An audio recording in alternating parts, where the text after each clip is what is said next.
Ada seorang wanita memotong alat vital kekasihnya, kemudian membawanya di dalam tas dan dibawa berkeliling kota. Ya, wanita itu adalah Sada Abe. Ia lahir pada tanggal 28 Mei 1905 dan berpulang sekitar tahun 1970-an.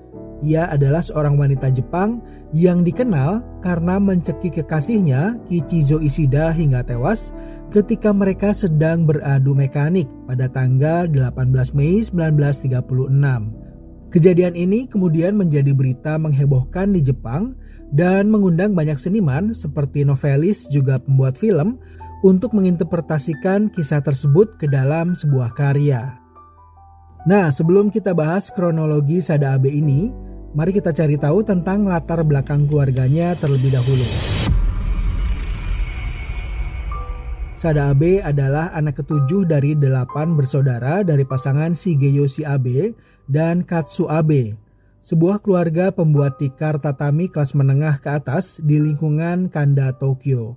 Sada adalah anak yang termuda atau bungsu. Katsu Abe, ibu dari Sada Abe, menyayangi Sada anak bungsunya dengan cara membiarkannya melakukan apapun yang ia inginkan.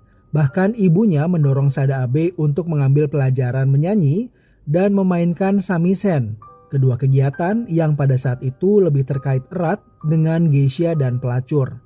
Geisha dianggap sebagai selebritas yang glamor dan saat itu punya citra yang bisa dibilang negatif. Namun Sada sendiri memang menyukai itu dan ia bercita-cita ingin menjadi seorang geisha. Sada dikenal sebagai perempuan yang ceria, tapi dia sering bolos sekolah dan suka berdandan menor. Pada usia 15 tahun, Sada diruda paksa oleh salah satu kenalannya. Pada saat itu, orang tuanya memberi dukungan dan menguatkan Sada. Namun setelah kejadian ruda paksa itu, Sada menjadi remaja yang sulit.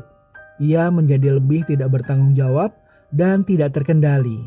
Karena kedua orang tuanya merasa kesulitan untuk menjaga Sada, mereka akhirnya menjual Sada ke sebuah rumah geisha di Yokohama pada tahun 1922. Jadi maksud orang tuanya, mereka berharap Sada mendapatkan tempat di masyarakat dengan arahan yang jelas dari para seniornya pada saat itu di tempat geisha itu. Bisa dibilang, ya ini adalah keputusan yang cukup aneh dan mengerikan dari kedua orang tuanya. Pertemuan Sada dengan dunia geisha akhirnya membuat ia frustasi dan mengecewakan. Ternyata untuk menjadi bintang sejati di kalangan geisha, diperlukan waktu bertahun-tahun untuk mempelajari seni dan musik. Akhirnya saat itu Sada menjadi geisha berpangkat rendah, di mana tugas utamanya adalah menjadi pelayan kepuasan atau PSK. Sada bekerja selama 5 tahun sebagai PSK dan akhirnya tertular sifilis atau penyakit kelamin. Karena penyakit ini, Sada harus menjalani pemeriksaan rutin seperti pelacur berlisensi resmi. Dan pada akhirnya karena sudah kepalang basah, Sada memutuskan untuk terjun langsung ke dunia prostitusi dengan alasan pendapatan yang jauh lebih besar. Pada awal tahun 1930-an, Sada mulai bekerja sebagai pelacur di distrik bordil Tobita yang terkenal di Osaka.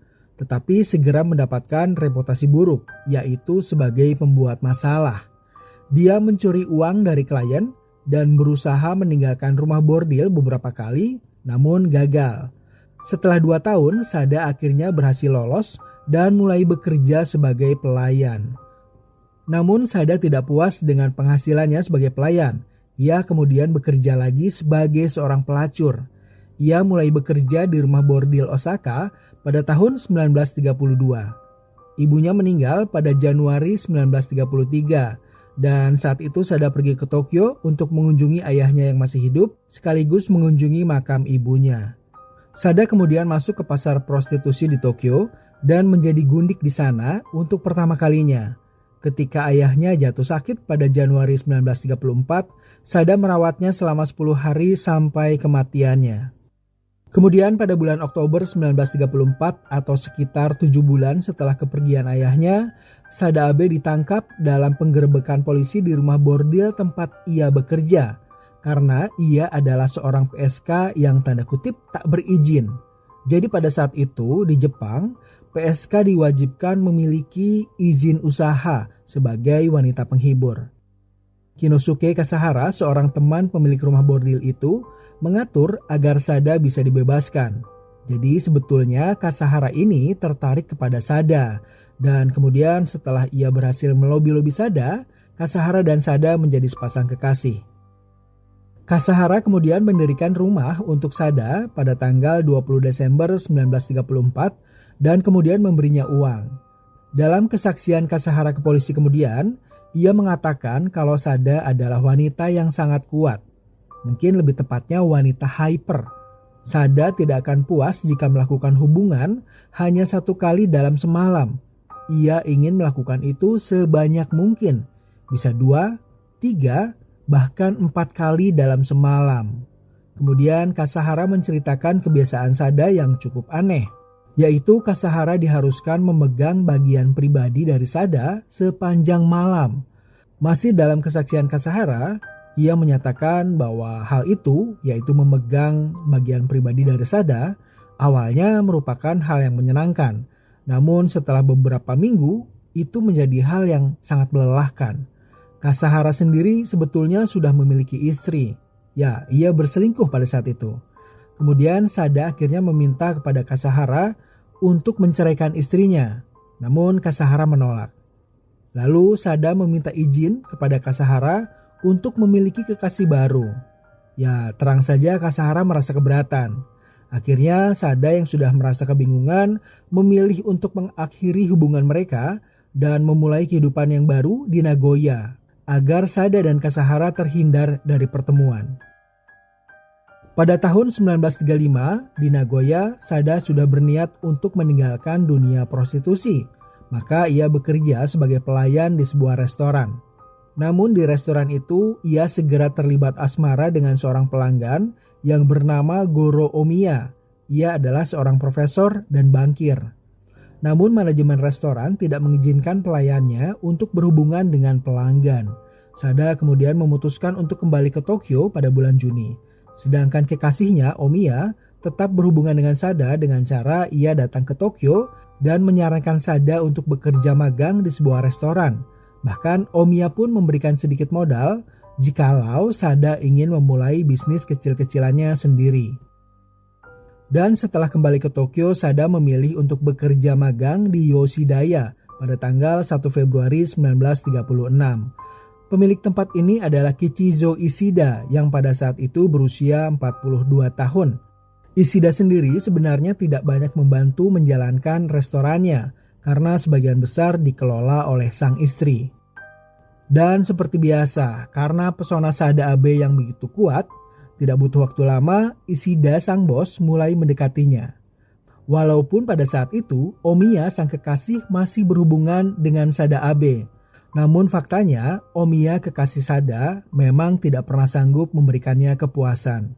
Akhirnya pada pertengahan April, Ishida dan Sada Abe memulai hubungan terlarang mereka di restoran dengan iringan balada romantis yang dinyanyikan oleh salah seorang geisha restoran.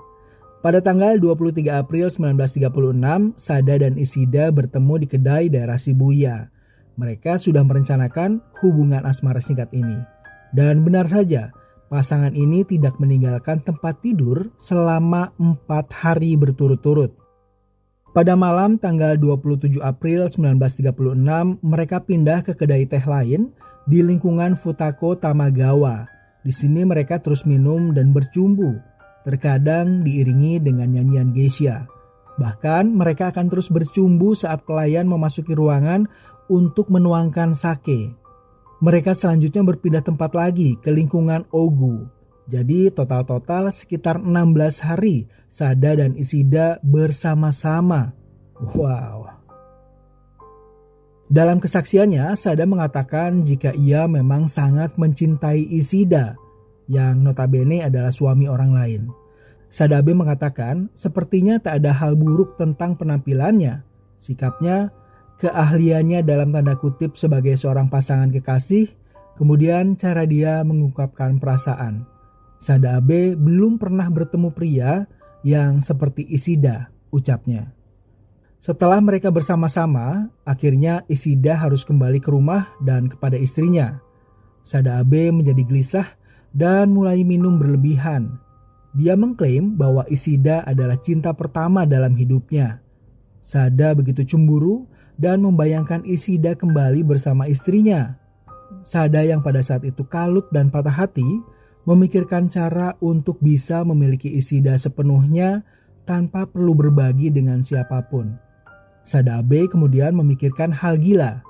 Ya, ia terfikir untuk mengakhiri hidup Ishida dan tidak ada seorang pun yang bisa memilikinya selain dirinya sendiri. Pada tanggal 9 Mei 1936, Sada menghadiri sebuah penampilan drama.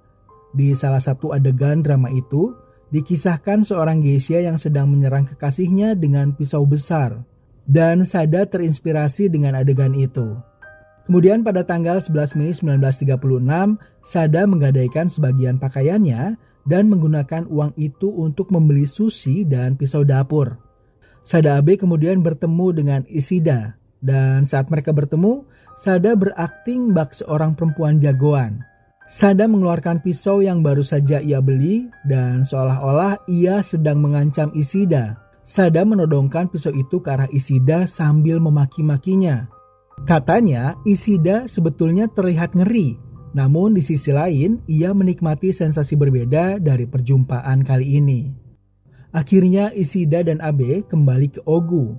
Di sesi percintaan mereka kali ini, Sada banyak bermain-main dengan pisau. Seolah Sada sedang memainkan peran sebagai seorang dalam tanda kutip master. Ia kemudian mengarahkan pisau itu ke pangkal kemaluan Ishida dan mengatakan kalau dia akan memastikan tanda kutip barang ini hanya milik ia seorang. Pada saat itu Ishida hanya tertawa. Mereka kemudian menghabiskan 2 malam penuh hasrat. Sambil saling mencumbu, Sada mencekik Ishida. Tapi anehnya Ishida menyukainya dan menyuruhnya untuk terus melakukannya. Pada malam tanggal 16 Mei 1936, Sada semakin brutal. Ia menggunakan ikat pinggang untuk mencekik leher Ishida saat mencapai puncak kenikmatan, dan anehnya mereka berdua menikmatinya. Mereka terus mengulanginya. Namun karena Sada terlalu kuat dan terlalu lama mencekik leher Ishida, wajah Ishida menjadi pucat dan terlihat lemas. Akhirnya Ishida meminum 30 tablet obat penenang yang disebut Kalmotin untuk meredakan rasa sakitnya. Sebelum Ishida tertidur, ia sempat mengatakan kepada Sada, "Sada, kamu akan mengikatkan tali di leherku dan meremasnya lagi saat aku tidur, bukan? Jika kamu mulai mencekik saya, tolong lanjutkan dan jangan berhenti. Karena jika kamu berhenti, itu akan terasa sangat menyakitkan," kata Ishida. Sada sedikit terkejut dan kebingungan. Ia bertanya-tanya dalam hatinya, wah, jangan-jangan Ishida tahu kalau ia memang ingin menghabisinya. Kemudian sekitar pukul 2 pagi, saat itu Ishida sedang tertidur. Abe kemudian melingkarkan selimut di leher Ishida dan mencekiknya sampai mati. Setelah berbaring dengan tubuh Ishida selama beberapa jam, Sada selanjutnya memotong alat vital Ishida dengan pisau dapur yang ia beli, kemudian membungkus barang tersebut dengan sampul majalah dan menyimpannya di tas kecilnya. Kemudian Sada menuliskan kalimat di paha kiri Ishida dan di atas spray menggunakan darah Ishida. Ia menulis Sada Kichi Futari Kiri, yang artinya kurang lebih kekasih yang tak terpisahkan selamanya. Setelah mengenakan pakaian dalam Ishida, Sada meninggalkan penginapan sekitar pukul 8 pagi dan menyuruh staf untuk tidak mengganggu Ishida. Walaupun akhirnya pihak hotel masuk secara paksa ke dalam kamar itu dan mendapati Ishida sudah tidak bernyawa. Kejadian mengerikan itu segera tersebar luas di seluruh Jepang. Polisi segera mencari sosok Sada Abe. Namun Sada sepertinya tidak merasakan beban apa-apa. Pada 19 Mei 1936, ia malah masih sempat pergi berbelanja dan menonton film. Kemudian ia tinggal di sebuah penginapan di Shinagawa, di mana ia dipijat dan minum 3 botol bir. Ia menghabiskan hari itu dengan menulis surat perpisahan kepada Omiya kekasihnya, seorang teman, dan Ishida.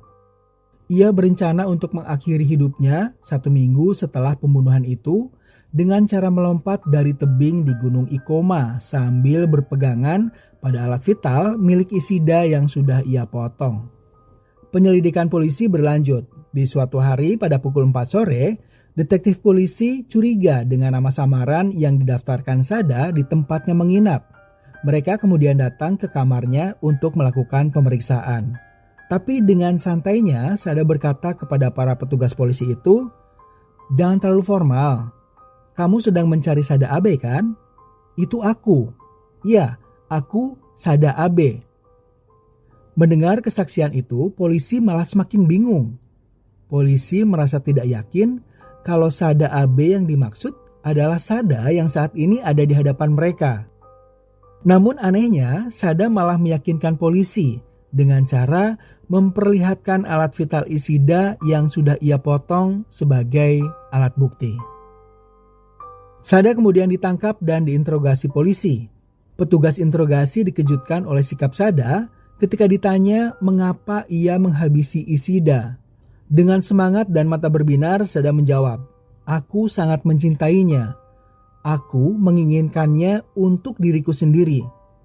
Aku tahu bahwa jika aku menghabisinya, tidak ada wanita lain yang bisa menyentuhnya lagi. Jadi aku melakukan itu." Akhirnya Sada Abe dihukum 6 tahun penjara. Hukuman ini pun akhirnya dikurangi dan Sada Abe hanya dipenjara selama 5 tahun. Setelah bebas, ia kemudian menjalani hidup yang normal.